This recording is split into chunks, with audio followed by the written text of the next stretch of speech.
Who will tell us of the things of old, and of the things that have been, of Ivan, of that Ivan, of Tsarevich Ivan, and of Siniglazka, and of Baba Yaga? Long ago in a certain kingdom, it matters not where, was a Tsar with 3 grown sons, Fedor, Vasily, and Ivan. The Tsar, so old he could barely see, enfeebled with age, longed for his youth.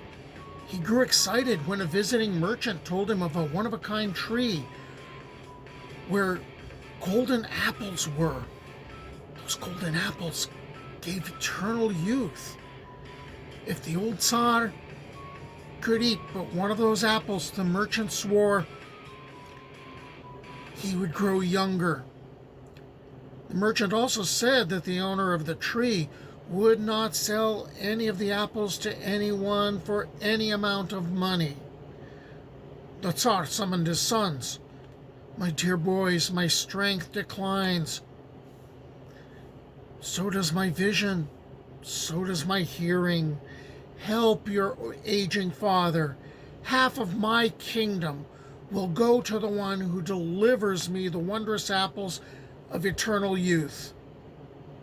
The eldest son, Tsarevich Fedor, replied, Father, as your eldest, it is proper that I should seek this tree. Fear not, I will deliver many of these apples of youth. Tsarevich Fedor rode through many fields, meadows, countless forests.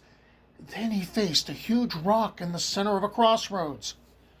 There was a warning carved on that rock which said, Whoever goes right shall find himself alive, but with no horse. Whoever goes left shall die, but the horse will be saved. Whoever goes straight shall meet his bride. Fedor thought it over for a few seconds and chose the third option and went straight. A number of versts past the rock, the young Tsarevich saw a beautiful maiden who was already waiting for him in front of a marble castle. Oh, young, handsome Tsarevich, I am happy to welcome you to my castle. Please let me show you hospitality and respect. Would you please join me and my maids for dinner? As soon as Fedor saw the maiden's hospitality, he forgot what he was sent for and stayed in the castle. And no one heard from Prince Fedor. When his father, Tsar, lost his hope to see Fedor, he sent the second eldest son, Vasily, to get the precious fruit of his life. But the exact same thing happened to Vasily as well. It now fell to young Ivan to seek the golden apples of eternal youth and to seek his brothers. This last hope selected the strongest horse he could find in the certain kingdom, sought out the Tsar, and received a father's blessing and began his quest. In time, Ivan faced the same rock that his brothers saw on their way, which said, Whoever goes right shall find himself alive, but no horse. Whoever goes left shall die, but the horse will be saved. Whoever goes straight shall meet his bride. I am here not to look for love or pleasures. I choose to save my horse and go left, thought Ivan, and took a left turn. After a few versts of riding, Ivan spotted a hut that was turning around on chicken legs. It was a small log cabin with a single window.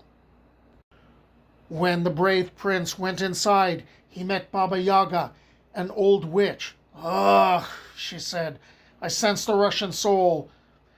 It's been so long since I had a visitor. Do you seek adventure here, or do you seek to avoid one? Asked Baba Yaga.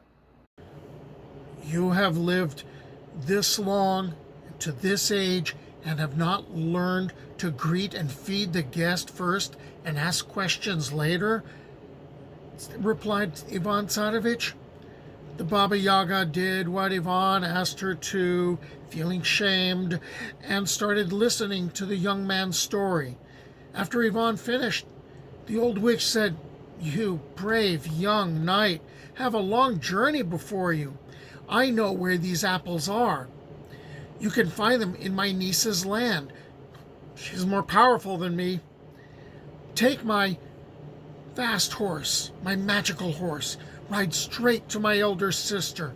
She will give you better advice than me," said Baba Yaga. As soon as Ivan Tsarevich arrived at her hut, the woman, who was even older than the first Baba Yaga, thought that it was her sister with her magic horse come to visit, so she stepped out to the porch to meet her. "Ah," she said, "I sense the Russian soul. It's been a long time since I had someone to come visit me here." Ivan told the second witch his story, who advised the prince to switch his sister's horse to her own that was stronger and could run even faster. Ivan thanked the older woman and rode off on her horse next morning straight to her eldest sister. The third Baba Yaga was as kind as her two sisters. She told Ivan Tsarevich that the mighty blue-eyed warrior maiden who possessed the precious apples was her daughter, Siniglazka.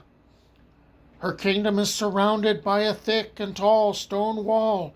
Take my horse, Tsarevich, for he alone can leap over those tall walls. Once inside, go straight to the garden where you find the apples, but take no more than 3. While my beautiful daughter Siniglazka is sleeping, do not go into her chambers, but leave straight away." Tsarevich Ivan thanked the third sister and rode off on her horse straight to the castle of her beautiful daughter. He arrived late at night and did what Baba Yaga told him to. However, Ivan wanted to see the beautiful maiden warrior and went inside the castle where Siniglazka was sleeping. Ivan could not take his eyes off the beautiful maiden. He spent so much time in the castle that by the time he came out, it was light and sunny. The guards woke up. They spotted young Ivan. They seized him and brought him before Siniglazka for justice. While investigating Ivan, Siniglazka fell in love with the handsome young man, and they were married that same day. Next morning, Siniglazka asked Ivan to return to his kingdom and deliver the gifts of the apples to his father. She also said that she would go in search of him if he did not return within 3 months. When Ivan rode to the flat rock with the engravings, he thought of his missing brothers and decided to find and save them. He took the road that went straight and promised a bride. After a long time, or maybe it was a short one, Ivan had reached the castle inhabited by maidens, entered it, and found there both of his brothers who were in prison underground. They rode many days and nights until their horses were exhausted. While young Ivan Tsarevich was asleep, his elder brothers made a plan to get rid of him, to take Siniglazka's gifts and present them to their father as if they had acquired them. Vasily and Fedor took the apples and threw their youngest brother into a river. The old father was very happy to see his missing sons being back alive and well. He ate the apples and became younger and healthy again. 3 months had passed, and Siniglazka, the warrior maiden, grew worried about her beloved Ivan. She gathered her warriors and went straight to the gate of her father-in-law's castle, demanding the Tsar show her her husband, his son, Ivan. Otherwise, she would attack and burn his castle, his kingdom, to the ground. The Tsar was frightened by the words of the mighty blue-eyed beauty and ordered his elder sons to go and find their brother. Fedor and Vasily fell to their knees, seeking mercy, and confessed in everything they did to poor Ivan. As soon as the Tsar heard their story, he became furious and exiled them from the realm.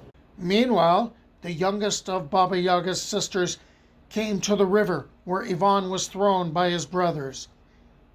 She spotted the young man and dragged him out of the water. The young Tsarevich spent 3 days at her hut laying down on his back while the old woman took care of him and helped him to get well again. On the fourth morning, Ivan thanked Baba Yaga again and took off. He arrived at his father's kingdom and met Siniglazka with her army at the gate. She was about to attack his father's realm.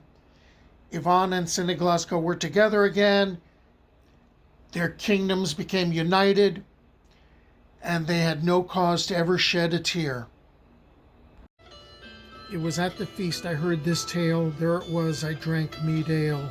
Though it flowed down my beard, my mouth stayed dry, for never a drop passed my lips, swear I.